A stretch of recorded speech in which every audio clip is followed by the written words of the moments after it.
Friends, good morning to everyone. I would like to express my feeling about the deflation, monetary deflation in our country. मुद्रा अपस्फीति, भारत में मुद्रा अपस्फीति की परिभाषाएं, विशेषताएं, मुद्रा अपस्फीति की कारण, परिणाम एवं उपाय, इन पर हम बात करेंगे। जैसा कि हम जानते हैं कि मुद्रास्फीति पूरी दुनिया में आजकल मंदी का दौर चल रहा है। इन महामारी कोविड-19 महामारी के वजह से पूरी दुनिया मंदी के चपेट में आ गई है। तो इसका मुद्रा अपस्फीति या मुद्रास्फीति का एक विरोधाभास, मुद्रास्फीति के विरुद्ध मुद्रा अपस्फीति माना जाता है।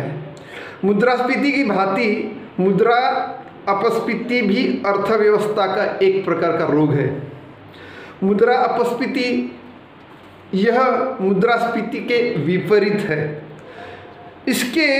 इसमें मुद्रा का मूल्य बड़ी मात्रा में बढ़ने लगता है तथा वस्तुओं की कीमत बड़ी मात्रा में गिरने लगती है, घटने लगती है, कम होने लगती है।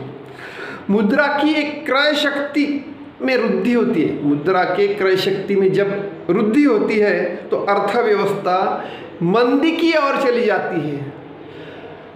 बाजार, दुनिया का बाजार, किसी भी देश का बाजार मंदी की ओर चला जाता है। इस दौर में सामान्यतः कीमत स्तर में भारी गिरावट आती रहती है। मुद्रा का मूल्य और बढ़ते रहता है। इसी स्थिति को मुद्रा अपस्फीति अथवा मुद्रा संकुचन अथवा मंदी कहते हैं। इसमें बड़े बड़े विद्वानों ने मुद्रा अपस्फीति की परिभाषा की है, जिसमें क्राउथर, पीगू, इनके अनुसार हम परिभाषा स्पष्ट करेंगे। क्राउथर के अनुसार मुद्रा अपस्फीति वह स्थिति है जिसमें मुद्रा का मूल्य बढ़ता है, अर्थात वस्तु की और सेवाओं की कीमतें गिरती है, वस्तु और सेवाओं की कीमती में घट होती है, गिरते रहती है। प्रोफेसर पीगू के अनुसार हम देखेंगे तो जब मौद्रिक आय की तुलना में वास्तविक आय अर्थात उपार्जन संबंधी क्रियाएं बढ़ जाती है, तब मुद्रा अपस्फीति एवं मंदी अथवा संकुचन की स्थिति निर्माण होती है। अब ये मुद्रा अपस्फीति के विशेषताएं या लक्षण क्या है, इस पर हम अवगत कराएंगे। जैसे कि बाजार में आय स्थिर हो, पूरी बाजार में या अर्थव्यवस्था में लोगों की आय स्थिर हो तथा उत्पादन में बड़ी मात्रा में वृद्धिगत रहे। दूसरा है उत्पादन स्थिर हो तथा उत्पन्न अथवा आय में घटती रहे। तीसरा है उत्पादन की कमी की तुलना में उत्पन्न अथवा आय में गिरावट अधिक तेजी से निर्माण होनी चाहिए। चौथा है उत्पादन में, किसी भी उद्योग व्यवसाय के उत्पादन की वृद्धि की मात्रा आय में वृद्धि से अधिक हो। इस प्रकार की लक्षण मुद्रा अपस्फीति में पाई जाती है। मुद्रा अपस्फीति या मुद्रा संकुचन, मुद्रा मंदी के कारण निम्न प्रकार के होते हैं।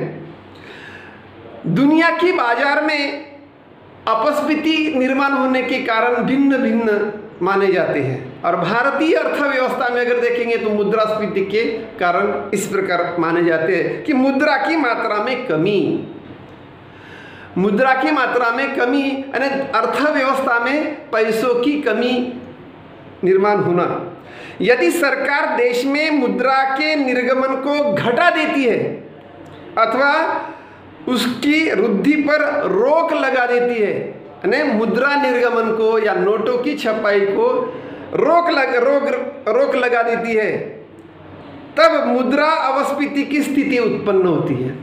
तब मुद्रास्फीति की स्थिति उत्पन्न होती है, क्योंकि मुद्रा की मांग की तुलना में उसकी पूर्ति, पैसों की या मुद्रा की पूर्ति कम हो जाती है।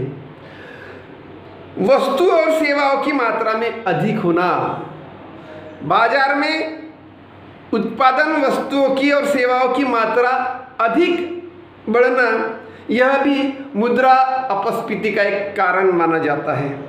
जब वस्तुओं और सेवाओं की उत्पादन मात्रा तेजी से बढ़ती हो या अधिकाधिक होती हो तथा उसकी तुलना में मांग, वस्तु और सेवाओं की मांग कम हो जाए, तब वस्तु और सेवाओं की कीमतें कम होकर मुद्रास्फीति की स्थिति देश में उत्पन्न होती है। जैसे कि प्याज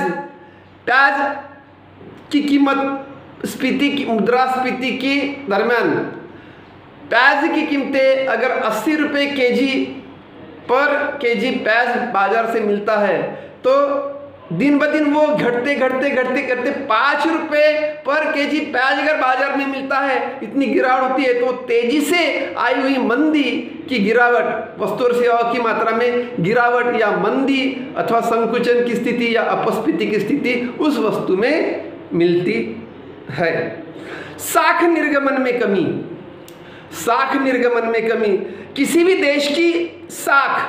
देश की मौद्रिक स्थिति या साख नीतियों का निर्धारण केंद्रीय बैंक अथवा रिजर्व बैंक करता है। हमारे देश में रिजर्व बैंक करता है। जब बैंक अपने दर बढ़ा देते हैं, बैंक के दर जब बढ़ा देते हैं, तो बैंकों को अपनी ब्याज दरों में ब्याज दर ऊंची करनी पड़ती है, बढ़ानी पड़ती है। इसमें साख का प्रचलन कम हो जाता है, इससे साख या ऋण कम हो जाता है।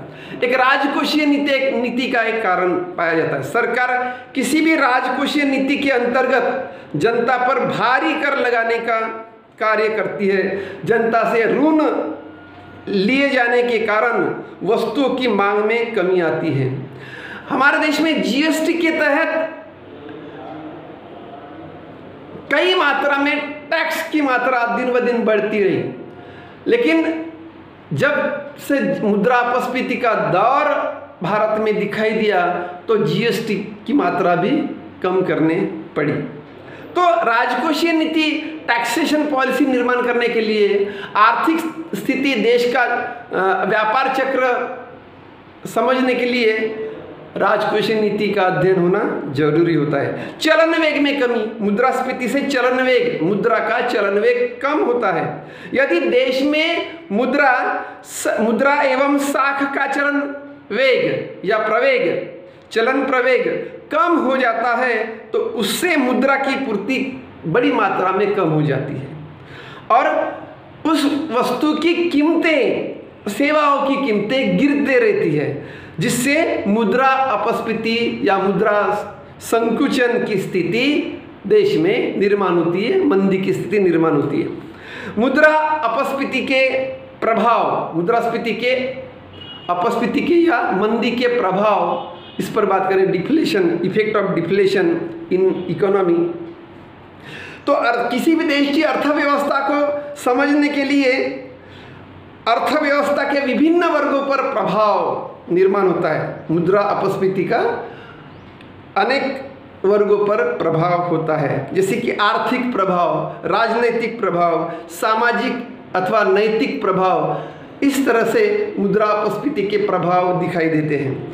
तो अर्थव्यवस्था के भिन्न भिन्न वर्गों पर, अर्थव्यवस्था में भिन्न भिन्न वर्गों पर मुद्रा अपस्फीति के प्रभाव इस प्रकार है। पहला है उत्पादकों एवं व्यापारियों पर प्रभाव, देश के उत्पादक एवं व्यापारियों पर प्रभाव। तो उत्पादकों एवं व्यापारियों पर मुद्रा अपस्फीति का बुरा प्रभाव पड़ता है।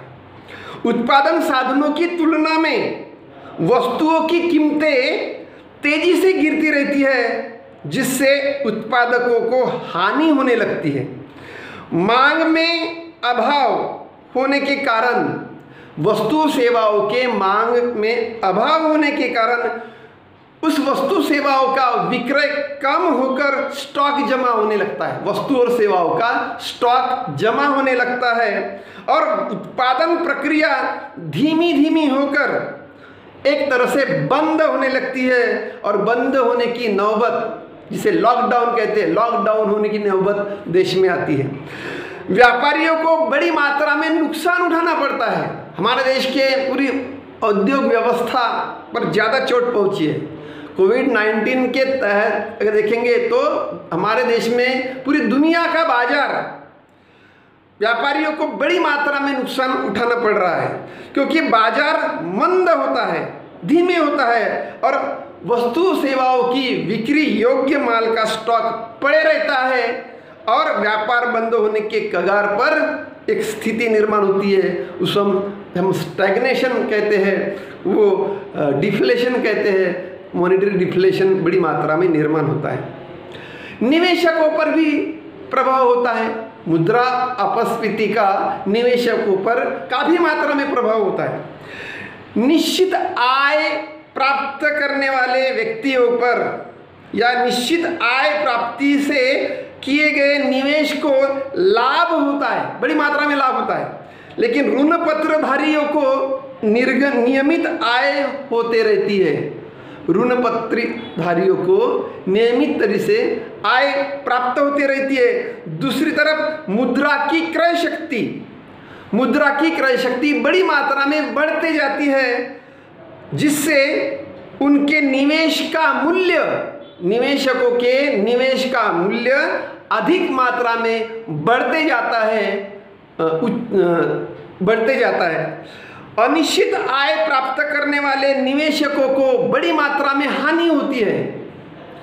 कंपनियों को हो रहे घाटे के कारण, विभिन्न उद्योजकों को, कंपनियों के मालिकों को हो रहे घाटे के कारण अंशों को मिलने वाले लाभांश में बड़ी मात्रा में गिरावट आती है और भारत की अर्थव्यवस्था में मंदी के कारण विनियोजित पूंजी पूरी तरह से डूब जाती है, विनियोजित पूंजी खराब हो जाती है।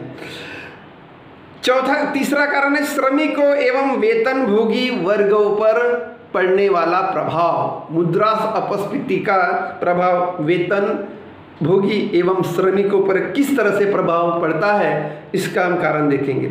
मुद्रा अपस्फीति या मुद्रा संकुचन के कारण, मुद्रा संकुचन के आरंभिक दौर में अगर देखेंगे, प्रारंभ में अगर देखेंगे तो श्रमिक राहत महसूस करते हैं। श्रमिकों को शुरुआती दौर में श्रमिकों को जो घिसटती हुई मंदी या घसरती हुई मंदी है, उस मंदी के कारण श्रमिक राहत महसूस करते हैं। कीमतें कम होने तथा उनकी आय एवं क्रय शक्ति बढ़ने का उन्हें बड़ी मात्रा में लाभ होता है। परंतु अपस्फीति की स्थिति बढ़ने पर उद्योग उत्पादन यानी उद्योगों का, व्यापारियों का उत्पादन बंद होने के कारण श्रमिक बेरोजगार होने लगते हैं और जब श्रमिक बेरोजगार होने लगते हैं तो तालाबंदी देश में निर्माण होती है। श्रमिक बेरोजगार होते हैं तो उनके जीवन यापन पर उसका सीधा परिणाम होता है। इसी प्रकार की स्थिति में वेतन भोगियों को भी बड़ी मात्रा में चोट पहुंचती है। आरंभ में उन पर सकारात्मक प्रभाव संकुचन का या मंदी का होता है, परंतु अपस्फीति भीषण काल में उन्हें उपभोग्य वस्तु और सेवा तक नहीं मिल पाती। आज अगर देखेंगे, जब 22 मार्च से आज के दिन तक पूरी दुनिया का बाजार देखेंगे तो दुनिया का बाजार मंदी की चपेट में आया है। भारतीय अर्थव्यवस्था अगर देखेंगे तो भारत का जीडीपी ये 2020 के प्रथम तिमाही में अगर देखेंगे तो पूरा जीडीपी नीचे आया, 30% माइनस हो चुका है। तो इस तरह से मंदी का माहौल दुनिया में निर्माण हो रहा है। चौथा कारण देखेंगे, चौथा प्रभाव ऋणी एवं ऋणदाताओं पर पड़ने वाला प्रभाव। मुद्रा अपस्फीति काल में मुद्रा की क्रय शक्ति बड़ी मात्रा में बढ़ती जाने के कारण ऋणदाता को लाभ एवं ऋणियों को हानि होती है। किंतु अपस्फीति या संकुचन के चरम काल में अगर देखेंगे तो ऋणदाताओं को भी हानि होती है, और जब ऋणदाताओं को हानि होती है तो उनके ऋण डूबने लगते हैं, कर्ज डूबने लगते हैं। और इसी अवस्था में बैंक की स्थिति अगर देखेंगे तो बड़ी मात्रा में बैंक ने ऋणधारियों को ऋण दिया है, तो आज ऐसी अवस्था है कि बड़ी मात्रा में बैंक का लोन उपभोगियों के द्वारा या विनियोक्ताओं के द्वारा ऋण रिटर्न नहीं हो रहा है, तो उपभोक्ताओं पर भी इसका अपस्फीति का सीधा प्रभाव पड़ता है। तो उपभोक्ता, समाज का प्रत्येक व्यक्ति उपभोक्ता है, पोटेंशियल कस्टमर है, और मुद्रा संकुचन के कारण उपभोक्ताओं को भारी मात्रा में राहत शुरुआती दौर में मिली है, लेकिन उन पर अनुकूल प्रभाव प्रारंभ में दिखाई देता है। लेकिन जब जब मार्केट में वस्तु और सेवाओं की कीमतें बढ़ती गई, जब जब वस्तु और सेवाओं की कीमतें गिरने से अधिक उपभोग किए जाने की अधिक उपभोग किया जाता है, इसमें उपभोग का दौर काफ़ी उपभोक्ताओं को उपभोग्य वस्तु प्राप्त करने का अवसर शुरुआती दौर में मिलते रहता है। लेकिन अपस्फीति की भीषणता अगर बढ़ती है तो उपभोक्ताओं की आय कम होने लगती है, क्योंकि रोजगार चला जाता है, उद्योग व्यवस्था ठप्प हो जाती है, बड़ी मात्रा में आर्थिक मंदी निचले स्तर पर गिरती है, तब उपभोक्ताओं की मजदूरी या उपभोक्ताओं का वेतन, उद्योग व्यवसाय से कर्मचारियों का वेतन बंद होता है, तब उत्पादन पे बड़ी मात्रा में मंदी आने के कारण वस्तु सेवाएं उनको ठीक समय पर उपलब्ध नहीं होती है। इस प्रकार की प्रभाव इसमें दिखाई देते हैं। किसानों पर भी अपस्फीति का या मुद्रा संकुचन का प्रभाव होता है। मुद्रा अपस्फीति की स्थिति में किसानों पर शुरुआती दौर में प्रतिकूल प्रभाव पड़ता है, लेकिन कृषि उपज की कीमतें तेजी से गिरावट होने के कारण, कृषि उपज की कीमतों में बड़ी मात्रा में गिरावट होने के कारण किसान आर्थिक संकट में फंस जाता है, और उस आर्थिक संकट का सामना करने के लिए उसकी कैपेसिटी नहीं होती है। कृषि में उत्पादित माल विभिन्न उद्योगों के लिए कच्चे माल में प्रयुक्त होता है। जब कच्चे माल की समस्या कारखानों में निर्माण होती है तो औद्योगिक माल की कीमतें बड़ी मात्रा में गिरने लगती है।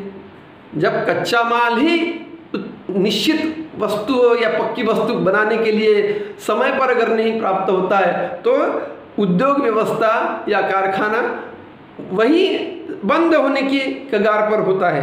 तो इससे औद्योगिक माल की कीमतें बड़ी मात्रा में गिरने लगती है और किसानों को बड़ी मात्रा में हानि होती है, क्योंकि किसानों के पास जो कच्चा माल वैसा ही पड़े रहता है। तो इसमें किसानों पर भी मुद्रा संकुचन का या मुद्रा मंदी का परिणाम दिखाई देता है। देश की अर्थव्यवस्था में दुनिया के महामारी से या मंदी से आर्थिक प्रभाव किस तरह से, मुद्रा अपस्फीति से आर्थिक प्रभाव किस तरह से दिखाई देता है, इसके बारे में हम आपको जानकारी देंगे। जैसे कि मुद्रा अपस्फीति का आर्थिक विकास पर बहुत बुरा प्रभाव पड़ने लगा है। केन्स अपस्फीति के बारे में केन्स अर्थशास्त्री, लोकप्रिय अर्थशास्त्री कहते हैं कि अपस्फीति को अनुपयोगी, केन्स ने अनुपयोगी कहा है, निरुपयोगी कहा है। इस दौर में वस्तु और सेवाओं की कीमतें, उत्पादन, रोजगार एवं आय में भारी मात्रा में गिरावट होने के कारण किसी भी व्यवसाय और कृषि सहित उद्योग धंधों में शिथिल अवस्था निर्माण होती है। संपूर्ण आर्थिक प्रणाली अस्त व्यस्त हो जाती है और अर्थव्यवस्था में एक निराशा का वातावरण दिखाई देता है। तो आर्थिक प्रभाव इस तरह से दिखाई देता है। सरकार की आय में तेजी से कमी आती है। सरकार की आय में यानी जो जीएसटी घटते रहा तो सरकार को जीएसटी के माध्यम से सरकार के पास आय कम मिलने लगी, तो सरकारी आय में तेजी से गिरावट आने लगी। उत्पादन व्यापार का स्तर बड़ी मात्रा में गिरने के कारण लोगों के पास आय कम हो जाती है। लोगों के पास प्राप्त होने वाली जो मजदूरी है, वेतन है, आय है, वो कम होने लगता है। इसके कारण सरकार के पास करों से प्राप्त होने वाली आय बड़ी मात्रा में घटती है। आज सरकार आय की प्राप्ति के लिए जनता पर बड़ी मात्रा में करों का प्रावधान लाद रही है, करों को इम्पोज कर रही है, टैक्सेशन की पॉलिसी इम्पोज कर रही है। जनता से प्राप्त किए ऋणों का भुगतान बड़ी मात्रा में कठिन हो रहा है, तो विदेशी व्यापार पर भी इसका सीधा सीधा असर होता है। तो मुद्रास्फीति या मुद्रा मंदी के कारण विदेशी व्यापार अस्त व्यस्त होने लगा है। विदेशी व्यापार के कारण मुद्रा अपस्फीति, मुद्रा संकुचन की प्रवृत्ति दूसरे देशों में भी प्रवेश कर गई है। अमेरिका, इटली, फ्रांस, चाइना, दुनिया के सभी देशों में अगर देखेंगे तो विश्वव्यापी समस्या बन चुकी है। तो बेरोजगारी पर भी इसका असर दिखाई देता है। बेरोजगार बड़ी मात्रा में देश और दुनिया में बेरोजगारी के कारण लोग बैंकों में जमा धन निकलने लगते हैं। अभी तो ईपीएफ जीपीएफ निकाल रहे हैं सरकारी कर्मचारी। जितना धन बैंक में है लोग अपना अपना धन निकासी कर रहे हैं, वो निकाल रहे हैं। बैंक द्वारा उद्योग व्यवसाय के दिए गए ऋणों में वसूली नहीं होती। आज लोन भरी मात्रा में बैंकों ने उपभोक्ताओं को दिए हैं, उन ऋणों की वसूली मंदी के दौर में कदापि नहीं होती है। जमाकर्ताओं को भुगतान करने में बैंक असमर्थ दिखाई देते हैं। लोगों की आय कम होने के कारण बैंकों में, बीमा कंपनियों में बचत ही नहीं होती, जिससे बैंक और बीमा कंपनियां बुरी तरह से मंदी के कारण बुरी तरह से प्रभावित हो रही है। इसमें राजनीतिक प्रभाव, मंदी का या मुद्रास्फीति का राजनीतिक प्रभाव क्या होता है, इस पर भी हम चर्चा करेंगे। यदि सरकार मुद्रा अपस्फीति करने में असमर्थ रहती है या मंदी का माहौल निर्माण करने में सरकार असमर्थ रहती है तो जनता का विश्वास खो देती है। आज तो अर्थव्यवस्था में, भारतीय अर्थव्यवस्था का निश्चित अगर देखेंगे तो भारतीय अर्थव्यवस्था में जनता का विश्वास सरकार से उड़ रहा है। सरकार पर विश्वास उठ रहा है। तो लोग उद्योगों में मालिक और श्रमिक इन दोनों का संघर्ष या औद्योगिक विवाद दिखाई देता है। उद्योग और मालिक में श्रमिक विवाद की तीव्रता बढ़ने लगती है। औद्योगिक संघर्ष या तालाबंदी, स्ट्राइक, इस प्रकार की माहौल अर्थव्यवस्था में दिखाई देता है। सरकार की विवशता का लाभ उठाकर विरोधी पक्ष, राजनीतिक पार्टियां और अंतर्राष्ट्रीय विरोधी सरकार का तख्ता पलटाने के लिए भी सरकार को एक आह्वान देती है और सरकार का तख्ता पलटाने की ताकत मंदी निर्माण करती है। चुनाव करवाने का भी प्रयत्न करती है बड़ी मात्रा में। हमारे देश में तो कई राज्यों में उल्टा पलट हुई, राजनीति की उल्टा पलट हो गई। मंदी के कारण चुनाव करवाने का प्रयत्न भी किया जाता है। आर्थिक अस्थिरता और राजनीतिक अस्थिरता यह अधिक भयावह है और मंदी के कारण राजनीतिक अर्थव्यवस्था और आर्थिक में आर्थिक अस्थिरता निर्माण होती है, राजनीतिक अस्थिरता निर्माण होती है। इसमें एक सामाजिक और नैतिक कारण भी दिखाई देता है। मुद्रा अपस्फीति या मुद्रा संकुचन के कारण सामाजिक और नैतिक प्रभाव कैसा निर्माण होता है। तो मुद्रा अपस्फीति काल में उद्योग में उत्पादन ठप्प होने लगा है और मालिकों को बड़ी मात्रा में हानि होने लगी है और उसका सीधा परिणाम श्रमिकों पर हुआ है। श्रमिकों को अनिवार्य सेवा मुक्ति, उसको रिट्रेचमेंट कहते हैं, छटनी कहते हैं, तालाबंदी कहते हैं, ऐसे कई प्रकार के कारणों का सामना करना पड़ता है और मालिक श्रमिक संघर्ष का एक दौर मुद्रा अपस्फीति में दिखाई देता है। देश में रोजगार के अवसर कम होने के कारण बड़ी मात्रा में बेरोजगारी की व्याप्ति निर्माण हो गई है और गरीबी, भूखमरी ऐसी स्थिति देश में निर्माण होने के कारण सामाजिक अनैतिकता निर्माण होती है। अवैध कार्यों के लिए मार्ग खुले हो जाते हैं और बड़ी मात्रा में नेपोटिज्म, करप्शन या कई सामाजिक बुराइयों का दौर मंदी के चपेट में दिखता है, मंदी की अवस्था में दिखता है। इस प्रकार के प्रभाव मंदी के दिखाई देते हैं। मुद्रा अपस्फीति या मंदी को रोकने के लिए कई प्रकार के सुझाव, कई प्रकार के उपाय दिखाई देते हैं। सरकार भी क्रमतः इस पर कई प्रकार की नई नई पॉलिसियाँ बनाकर नियोजन के तहत या मुद्रा राजकोषीय नीति के तहत मुद्रा अपस्फीति को रोकने के लिए उपाय किए जाते हैं। तो उसमें पहला उपाय है मुद्रा निर्गमन करना।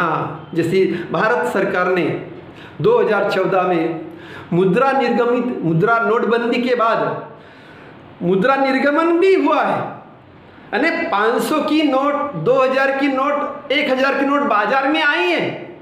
अर्थव्यवस्था को सुचारू रूप से चलाने के लिए नई नोट बाजार में लाई हुई और मुद्रा अपस्फीति को नियंत्रित करने के लिए सरकार ने अधिकाधिक मुद्रा निर्गमित कराई और मुद्रा की उपलब्धि के कारण लोगों की क्रय शक्ति बढ़ाने का कार्य बड़ी मात्रा में भारत सरकार कर रही है। भले वो अपयशी हो, लेकिन क्रमतः भारत में क्रय शक्ति बढ़ाने की मात्रा सरकार कर रही है। यह एक कारण, एक उपाय हम समझते हैं। साख में विस्तार करना, केंद्रीय बैंक या रिजर्व बैंक कई प्रकार के उपाय सुझाव देते हैं और एक ऐसा एक रूप निर्माण करती कि साख का विस्तार निर्माण करने के लिए, साख की व्याप्ति बढ़ाने के लिए, साख का प्रसार करने के लिए, प्रत्यय का प्रसार करने के लिए बैंक के दरों में बड़ी मात्रा में उठाव निर्माण करते हैं। रेपो रेट को कम ज़्यादा करना, CRR को लाना, रिवर्स रेपो रेट निर्माण करना। तो बैंकिंग की संस्थाएं या केंद्रीय बैंक, रिजर्व बैंक कई सरकारी बैंक या सार्वजनिक बैंकों की ब्याज दर कम करने का प्रयास करती है और बैंक दरों में भी कमी करने का प्रयास करती है। इससे सीधा असर होता है ऋणदाता बड़ी मात्रा में निवेश करने के लिए आगे आएगा और निवेश वृद्धि होगी। इससे देश की आर्थिक स्थिति मजबूत होगी, ऐसा सरकार को लगता है। घाटे का बजट, ये भी एक उपाय होता है कि सरकार को स्थिति से उबरने के लिए अगर देखेंगे तो हीनार्थ प्रबंधन, डेफिसिट फाइनेंस, जो डेफिसिट फाइनेंस की स्थिति, यानी जो हीनार्थ प्रबंधन की स्थिति लानी पड़ती है, राजकोषीय प्रबंधन की स्थिति लानी पड़ती है। तो घाटे के बजट बनाकर मंदी को काबू करने के लिए एक आशावादी वातावरण सरकार निर्माण करती है और देश की अर्थव्यवस्था इससे मजबूत होगी, ऐसे आसार दिखाई देते हैं। सार्वजनिक व्ययों में वृद्धि होना, ये भी एक उपाय है। रोजगार का स्तर दिन ब दिन बढ़ाने के लिए, अब आज की अर्थव्यवस्था में रोजगार तो बेरोजगारी बड़ी निचले स्तर पर है, लेकिन कहीं न भारत सरकार रोजगार को बढ़ाने के लिए आए दिन बड़े मात्रा में प्रयास कर रही है। रोजगार का स्तर बढ़ाने के लिए विकास कार्यों पर सार्वजनिक व्ययों में बड़ी मात्रा में वृद्धि कर रही है। इससे लोगों की आय बढ़कर मांग में वृद्धि होने लगेगी, ऐसी अवस्था सरकार को दिखाई देती है। और इसका परिणाम सीधा कीमतों के स्तरों में बड़ी मात्रा में बढ़ोतरी होगी। वस्तु और सेवाओं की कीमतें बड़ी मात्रा में बढ़ेगी तो मुद्रास्फीति का दौर शुरू होगा, ऐसी संभावना सरकार को लगती है। सार्वजनिक ऋणों का भुगतान सरकार ने लोगों के लिए कई मात्रा में ऋणों का भुगतान किया गया है। कैपिटलिस्टिक लोगों को 50,000 करोड़ रुपए का लोन माफ किया है सरकार ने। उनका उपभोग्य व्यय और मांग इससे बड़ी मात्रा में बढ़ती है और सामान्यतः कीमत स्तर इससे वृद्धिगत होता है और देश की अर्थव्यवस्था मजबूत होने लगती है।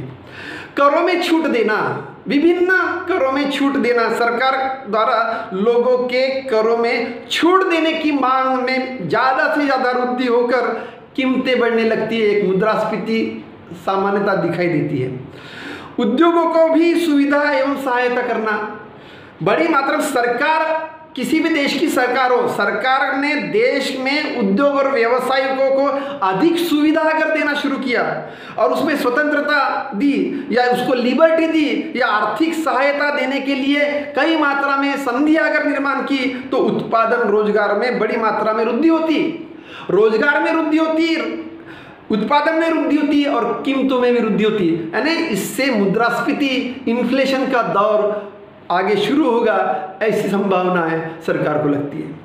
तो निर्यात में वृद्धि होना ये भी एक उपाय है अपस्फीति दूर करने के लिए। निर्यात में वृद्धि, मुद्रा अपस्फीति के काल में मांग की तुलना में अधिक उत्पादन होता है, बहुत बड़ा उत्पादन होता है, लेकिन निर्यात करने की नीति सरकार को बनानी पड़ती है और वस्तु और व्यवसाय को निर्माण करने के लिए भारत जैसी अर्थव्यवस्था में नए कारखानों का निर्माण करना, नई व्यापार व्यवसाय को बनाना और उससे उत्पादन बढ़ाने के बाद उस उत्पादन को निर्यात करने की प्रक्रिया के कारण देश में अर्थव्यवस्था मजबूत होने लगती है और अपस्फीति का एक उपाय है। अपस्फीति दूर करने के लिए एक निर्यात वृद्धि ये भी एक कारण होता है। निवेश में वृद्धि होना, निश्चित तौर पर रोजगार अगर बढ़ेगा, उत्पादन बढ़ेगा, कीमत बढ़ेगी तो निवेश निश्चित मात्रा में उपभोक्ताओं का निवेश बढ़ेगा, विनिवेशक बड़ी मात्रा में निवेश करने लगेंगे। डिसइन्वेस्टमेंट पॉलिसी दूर होकर हमारे देश की उपभोक्ताओं को निवेश करने के लिए अवसर मिलेंगे। इससे देशी वस्तुओं का स्वीकार करना बहुत बड़ा जरूरी होता है। सरकार ने सार्वजनिक और निजी क्षेत्रों में अत्यधिक मात्रा में निवेश करने के लिए प्रयास करना चाहिए। इससे रोजगार बढ़ेगा, उत्पादन बढ़ेगा और जनता की आय में वृद्धि होगी और जनता की आय में वृद्धि होती जीवन यापन में वृद्धि होगी और आर्थिक विकास, आर्थिक वृद्धि बढ़ेगी। अतिरिक्त उत्पादन को नष्ट करना, मुद्रा अपस्फीति की भीषणता को कम करने के लिए अतिरिक्त उत्पादन को नष्ट किया जाता है। इससे वस्तुओं की कमी हो जाती है और कम कीमतों में स्थिरता आने के कारण कीमतों में स्थिरता आने से इस हानि की पूर्ति हो जाती है। इस प्रकार का उपाय मुद्रा अपस्फीति के रोकने के लिए उपाय है। इस तरह से आपके क्वेश्चन पूछा जाता है मुद्रा अपस्फीति यानी क्या, मुद्रा अपस्फीति का अर्थ, कारण, परिणाम और उपाय बतलाइए। 16 मार्क का क्वेश्चन आएगा या 8 मार्क का क्वेश्चन आएगा। तो I humbly request you to solve it systematically. Thank you.